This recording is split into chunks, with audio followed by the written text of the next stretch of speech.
Our scripture today comes from the book of 1 Samuel, chapter 25, verses 1 to 17. It can be found on page 459 on your pew Bibles.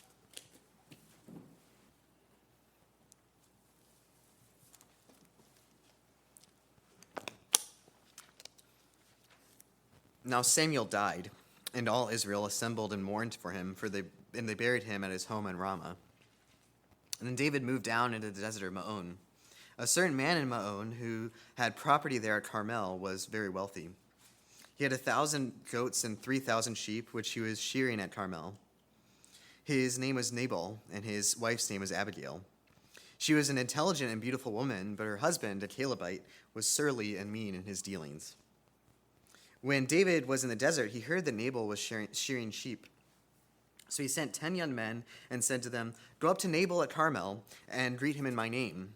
Say to him, 'Long life to you, good health to you and to your household, and good health to all that is yours.'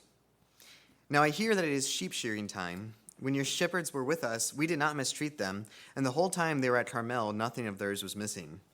Ask your own servants, and they will tell you. Therefore be favorable toward my young men, since we come at a festive time. Please give your servants and your son David whatever you can find for them." When David's men arrived, they gave Nabal this message in David's name. Then they waited. Nabal answered David's servants, "Who is this David? Who is this son of Jesse? Many servants are breaking away from their masters these days. Why should I take my bread and water and the meat I have slaughtered for my shearers and give it to men coming from who knows where?" David's men turned around and went back. When they arrived, they reported every word. David said to his men, "Put on your swords." So they put on their swords, and David put on his. About 400 men went up with David, while 200 stayed with the supplies.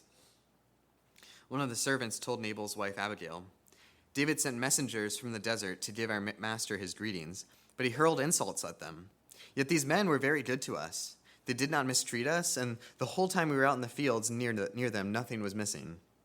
Night and day they were a wall around us all the time while we were herding our sheep near them. Now think it over and see what you can do, because disaster is hanging over our master and his whole household. And he is such a wicked man that no one can talk to him."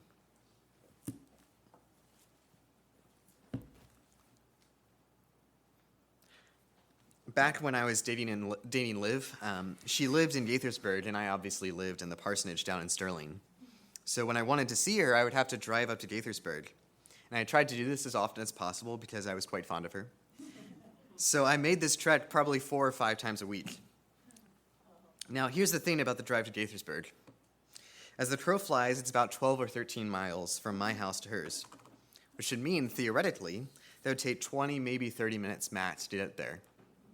Seems like a reasonable estimate, right? Like, you would average less than 30 miles an hour. It can't possibly be longer than that. Wrong. Because there are 2 bridges from Maryland to Virginia near us.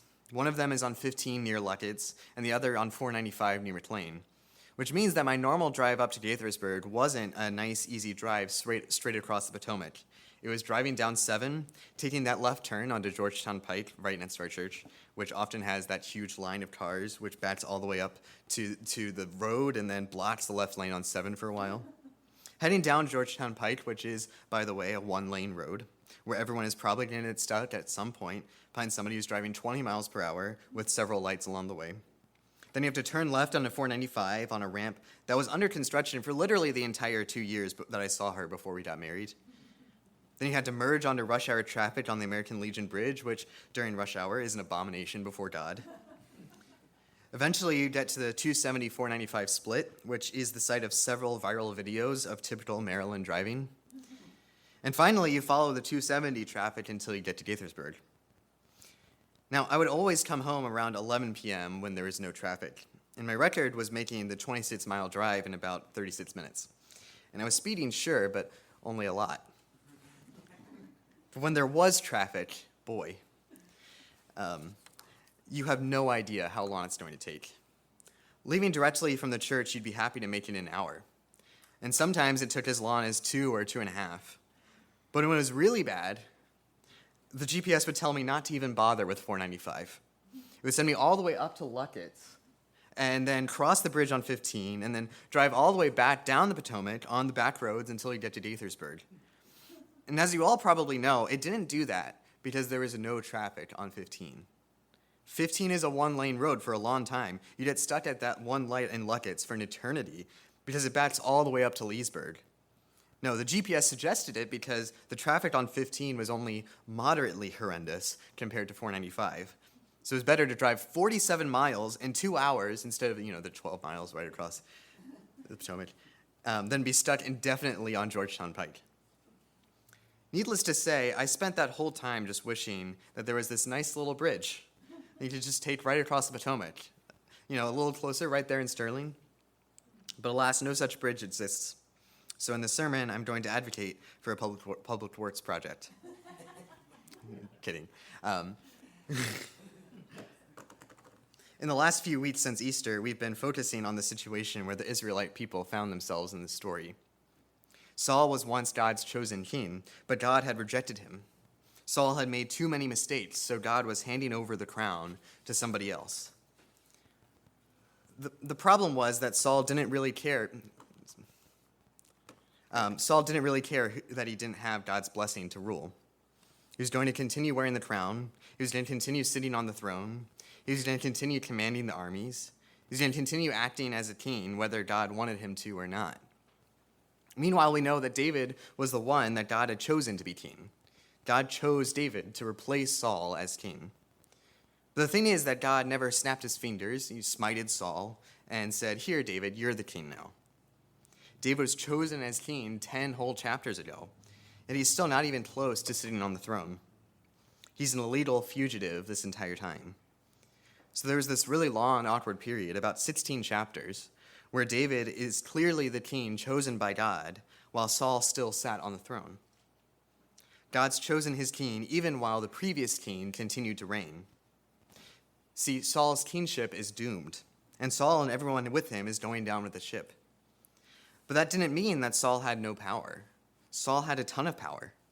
Tons of people followed Saul and tried to kill David, because it really seemed like that was the safe move. You really had to go on a limb to follow David, if you had to risk it all, including being killed as a traitor by Saul, who seemed to have all the ability to kill you for it. But in the end, David was the one that God had chosen to take over as king, and nothing that Saul could have done, including trying to get David executed, was ever going to stop that. See, David really was king the entire time, but everyone had a choice. Were they going to follow David, the true king, or Saul, the king who seemed to have all the power? This story is really helpful for us as Christians, too, because all of us, along with every other person who's ever been alive, is in a very similar situation. As Christians, we believe that Jesus Christ, like David, is the rightful king of this world. He's the one that God has chosen, and he rightfully lays claim to every square inch of this universe. He will come again and set up his kingdom forever. The problem, as the New Testament tells it, is that there's still another kingdom which has a lot of power, just like Saul, which the Gospel of John calls the kingdom of this world. The kingdom of this world once ruled as king just like Saul did, and it continues to try to act like the king even now that Jesus was chosen by God to reign forever. In fact, just like Saul tried to kill David, the kingdom of this world crucified Jesus. But nothing the kingdom of this world can do will ever keep Jesus from being king, which God showed in the end when he raised Jesus from the dead. If even killing Jesus could not keep Jesus from becoming king, then nothing will. The problem is, just like it was in the time of David and Saul, that the kingdom of this world still has a lot of power. It's the default way that everyone lives their life unless Jesus brings them total transformation. And being loyal to the kingdom of Jesus Christ instead of the kingdom of this world can make you some scary enemies. You're called to live a life that's utterly different from the way of this world, and called to follow a king who has no armies or politicians backing him. You may even be called, like the 3 wise men, to defy the kingdom of this world, which you can see, in favor of the kingdom of Jesus Christ, which you can't always see. It also, by basic human logic, doesn't seem to make a whole lot of sense. Why would you follow the kingdom of the one who was crucified instead of the one who put him on the cross? What do you have to gain? But nevertheless, a Christian is one who recognizes that we should follow the king that God has chosen over the king that seems to have the power that we can see. And it forces you to live in an entirely different way than the way the world sets out for you. It did that with Jesus himself. It killed him on the cross. Yes, following Jesus will make you an enemy of the kingdom of this world, just like following David made you an enemy of Saul. In fact, James says, whoever is a friend of this world is an enemy of God. And the same is true in reverse. Because of course this is true. If you follow the king that the world crucified, if you stand up for the justice of God and the peace of God and the love of God, the world will hate you just as much as it hated Jesus. So in this passage, we have one character who had to make a really similar choice to the one that we make every day. Which king is he going to serve? King David has been hanging around his land, while King Saul has been looking to have him killed. Now, this guy's name is Nabal, which is a name that could mean one of two things, either noble or fool. And this passage is going to answer the question of which one he's going to be. Is he going to be a noble, or is he going to be a fool? Now, David has been protecting Nabal in his fields for a while, basically as a gift. This was normal practice at the time. They didn't have a huge police force or a giant government that could protect people as much. So you needed private security forces to protect you from robbers, particularly if, like Nabal, you were wealthy. So David was providing a service that was much needed. So when he comes to Nabal asking for a few supplies, he's trying to come asking as a friend for a reasonable favor in return for an important service. Nabal is a very rich man, so he can certainly spare some bread for David's soldiers. But the problem is that now this means Nabal needs to make a choice. At least as long as David was just providing him a service and he needed to give him nothing in return, Nabal could say that he was still being loyal to Saul. Then he might not need to offend the king who has all the power for the sake of the king that was chosen by God. But the moment that David comes asking for something in return, Nabal has to decide where his loyalties lie. If he gives David food, in Saul's eyes, he is aiding and abetting a fugitive. If he doesn't give David food, then in the eyes of David, he's freeloading off the security that David has been providing for him, even though he's very rich. It's a tough spot, but it's the same spot that we find ourselves in. And it's a spot that people already found themselves in this book already.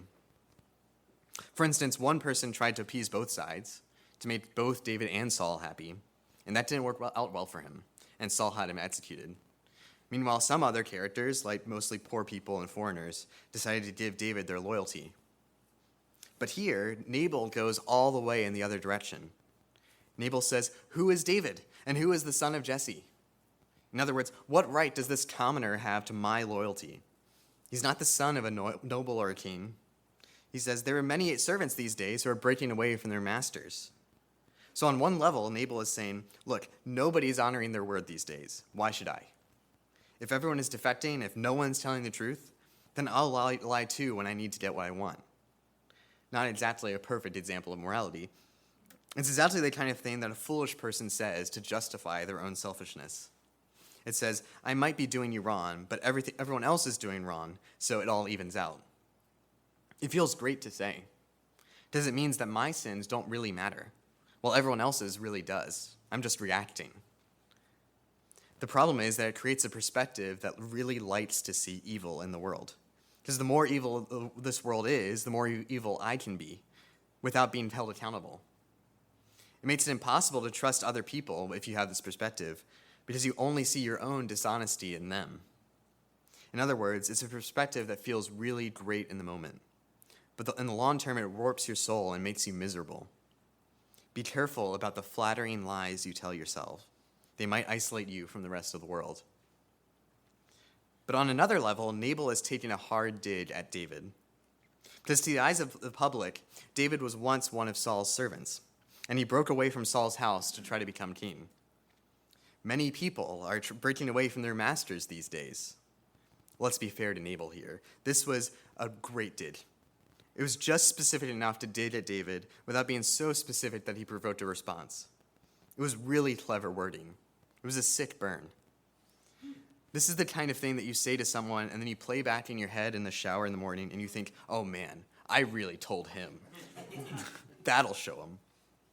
It probably felt really good to say. In other words, David broke away from his master, so why shouldn't Nabal break away from David? In the eyes of Nabal, David's just being a hypocrite, asking for loyalty when he has none to give. But it was entirely ignorant, too. We know from the book that David didn't just leave Saul to try to become king. David left Saul because Saul was trying to kill him, which to me seems like a pretty good reason. Again, Nabal takes a perspective that probably felt really good to hold. It made him think that he was a good person put upon by a bunch of hypocritical losers. Again, be careful when you find yourself calling other people hypocrites all the time. It very well might be that they are hypocrites. But pay attention to your emotions. Are you happy that they are hypocrites? Are you glad that the only people who can hold you accountable are sinners themselves? Do you use it to let yourself off the hook when people confront you for your sins? Or are you genuinely concerned for their souls that they're being hypocrites? More often than not, it's the first one. And if it is the first one, you might just be acting just as foolishly as Nabal. Because other people might be hypocrites, but they might also have a point. Nabal believes something that feels good, but he's living in a fantasy world. The lies he's told himself have cut him off from reality entirely. And they've also cut him off from everyone else in his life. Finally, Nabal says, "Shall I take my bread and my water and my meat that I have killed for my shearers and give it to men who come from I don't know where?" Again, this is probably something that felt really good to say. He probably practiced it in front of the mirror that whole morning and then said, "Oh yeah, I did so good. I'm such a poor, hardworking man who's just being stolen from by these young thugs." But again, it's completely untrue. He's not being stolen from. These people are just seeking reasonable compensation for their work. And he's not doing much of the work himself anyway. And finally, he's not poor. He could easily spare a few rations for his protectors. But it doesn't matter. Because as we know, for Nabal, the facts on the ground were never important. Nabal's perception of the situation was whatever made him feel good. It made him feel good to think that he was a poor, oppressed farmer. It made him feel good to think that David was this evil guy who left Saul just because he hated him. It made him feel good to think that nobody lived up to the words there was no reason to live up to his. Nabal could not separate what would make him feel good from what was actually true. Meanwhile, Nabal also couldn't separate what would feel good to say from what he actually should say. You know, Nabal could have decided to serve Saul as king. It would have been a reasonable decision. He's a rich guy. He has a lot to lose. It might not be easy for him to back some startup king like David. It might be too risky a decision. To be sure, it would have worked out better for him if he recognized, like his wife did, that David really was the rightful king of Israel. It would have been better if he recognized that and then he invested in David early, and David might become even more rich and powerful than he was now. He'd be getting in on the ground floor. But sure, picking Saul at this point probably wouldn't have made a lot of sense, even if ultimately it was the wise thing to do. You know, most people followed Saul. But that doesn't mean that Nabal needed to handle things the way that he did. What he could have said was, "Look, David, I know that you've been really kind to me. I really appreciate that you have protected my livestock all this time. But if I give you supplies, then Saul's going to think I'm aiding and abetting a fugitive. And I'm not willing to take that risk, even if it could mean my head. Can we work something out?" But instead, Nabal just says whatever makes him feel good. Whatever makes him feel like a big, strong man who can tell off a prospective king. Whatever puts those dumb, young whippersnappers in their place. And to be fair, it probably felt really good to say those things. But what good came of it? What was his goal in all this? To feel good or to save his family? To tell himself he was a big, strong man or to spare his own head? Because this is the essence of what it means to be a fool. To not be able to see the difference between what feels good and what's actually true. To not see the difference between what feels good to say and what would be wise to say. Proverbs says, "A discerning heart he seeks knowledge, but the mouth of the fool feeds on folly." Fools like Nabal enjoy falsehood. They love it. Because it makes them feel good. It satisfies them. They feed on folly. They want to be lied to. They love these happy little lies so much that they can't tell what's true and what's false anymore. They love lies so much that they lie to themselves all the time. Nabal wanted to feel like a big, strong man so much that he believed whatever would make him feel like one. Nabal wanted to sound like a big, strong man, that he would say whatever made him sound like one. What was actually true and what would have been best for his family and friends was the furthest thing from his mind. So don't be a fool. Look at the things you believe and consider whether you really believe them because they're true or because they make you feel good. It's comforting to think that somebody's out to get you, because it allows you to blame everyone else when things go wrong. And when things go right, you can say you overcame everybody else, even if there was nothing to overcome in the first place. But it also alienates you. You'll walk around with a chip on your shoulder all the time, and nobody's going to want to hang out with you, which will only feed your delusion more and more. Don't be a fool. When you're talking with somebody or emailing somebody or texting somebody, take some extra time to think about what you are really communicating and what you want to communicate. Because you don't want to end up like Nabal, who just says what he wants to say, what it would feel good to say, without any regard for what people will actually understand. It's one thing to tell people what they need to hear. That's very important. But you also need to be able to say it in a way that people can actually hear. Because if they can't hear it, you haven't shown any love to them at all. And all that does is burn bridges for no good reason. And you know what life looks like when you burn bridges? It looks like that. It looks like driving 57 miles up to Luckett's, down the Potomac River, and back up to Gaithersburg through horrendous traffic when you should only need to drive about, 12 miles straight across. It's not just that burning bridges is bad. It's not even just that God doesn't like it when we burn bridges without needing to. It's not just that it's evil. It's that burning bridges makes your own life really, really complicated in the long run. For your own selfish good, your life will be way better if you learn not to burn bridges unnecessarily. Just think about how complicated your life is when you have to avoid half the people you know because you burned bridges with them. You have to make choices thinking things like, I want this from this person, but I can't talk with them because they don't like me, so I need to send over this guy that they do like, have him come back to report to me. And that person isn't going to say exactly what I want them to say, so I need to send a third person over just to see if they've said the right thing. And then I'll hear back from them through 14 other people, and nobody will have any idea what anyone's actually thinking in the first place. So then you just have to perform all these complicated interpersonal maneuvers, driving 57 miles up to Luckett's, down the Potomac, going around this person, dodging that person, avoiding that guy over there, when you should just be able to walk straight across the bridge. You can see that in this passage. One of Nabal's servants goes to Abigail and says, "Harm is determined against our master and against all his house, and he is such a worthless man that no one can speak to him." Nabal is so bad that nobody is willing to actually go and talk with him directly. All his bridges are burned and everyone has to go around him. None of the information he receives is going to be any good, whether he wants it or not. Even if he wanted to hear bad news, nobody would tell him. His life and the life of everyone around him is incredibly complicated, needlessly so, all because he burns bridges wherever he goes.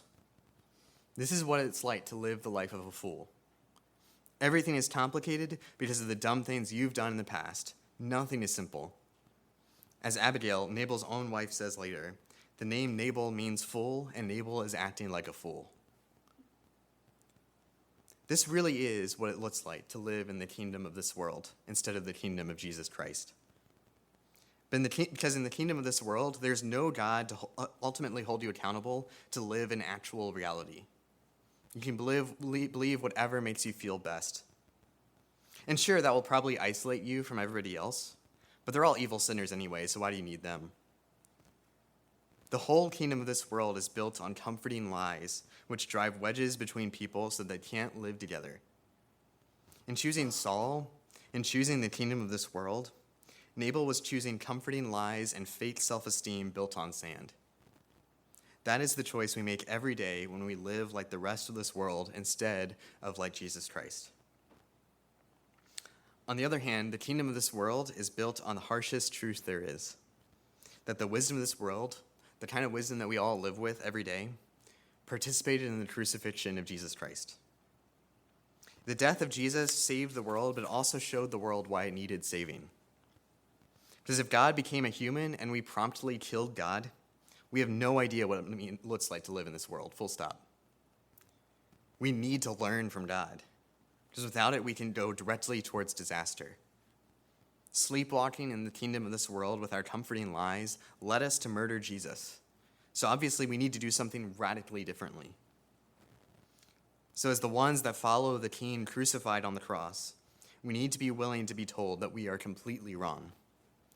We simply do not have time for comforting lies in the church, because we know that they will all be exposed in the final judgment. How pathetic will your lie sound when you bring it before the Lord in his glory? Imagine Nabal telling God, many people are breaking away from their masters these days. It won't feel quite as snappy as when he told David. And we don't have time for comforting lies because God's most important commandment is that we love him and love one another. Comforting lies like the ones Nabal told himself make it impossible to love each other. They're isolating. They're based on other people being evil, other people being stupid, other people being mean. And you want those terrible things to be true because it makes you feel better by comparison. It's delighting in evil. But love does not delight in evil, but rejoices in the truth. See, next time we'll see how Abigail, instead of burning bridges, starts building them. This is the active work of the kingdom of Jesus Christ.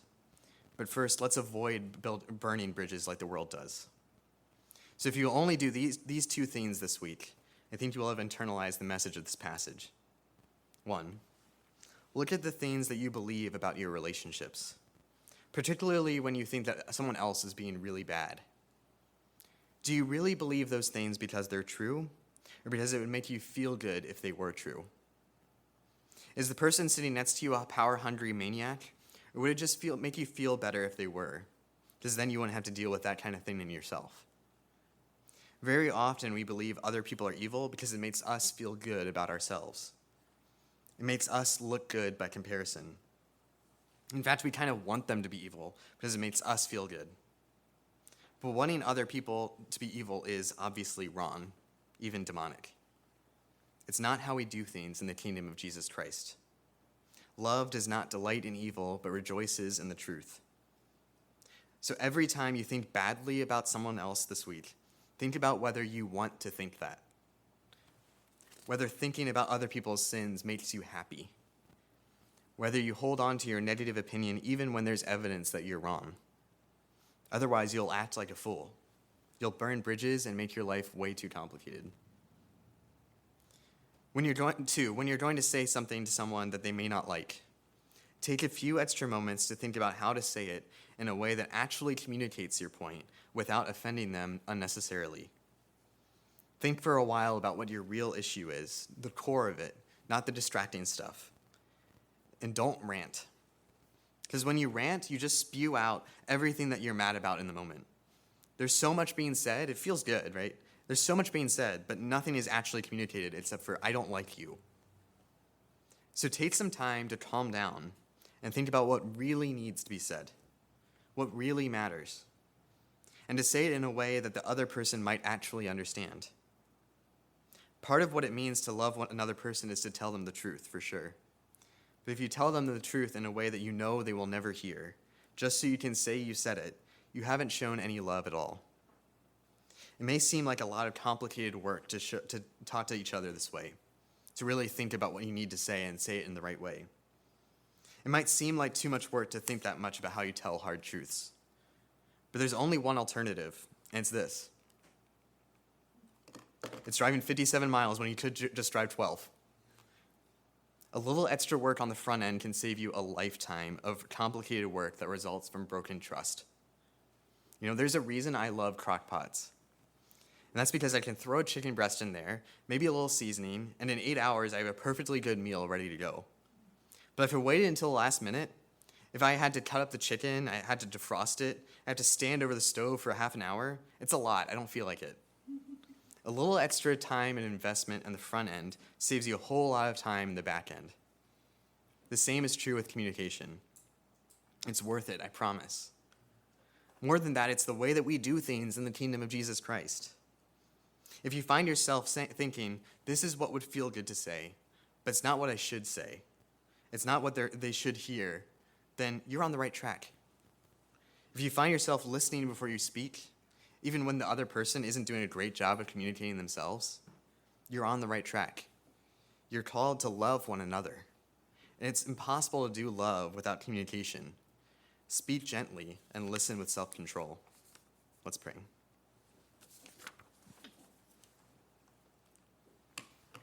Holy Spirit, through Pentecost you have created a new people, called out of this world to give their allegiance to Jesus Christ.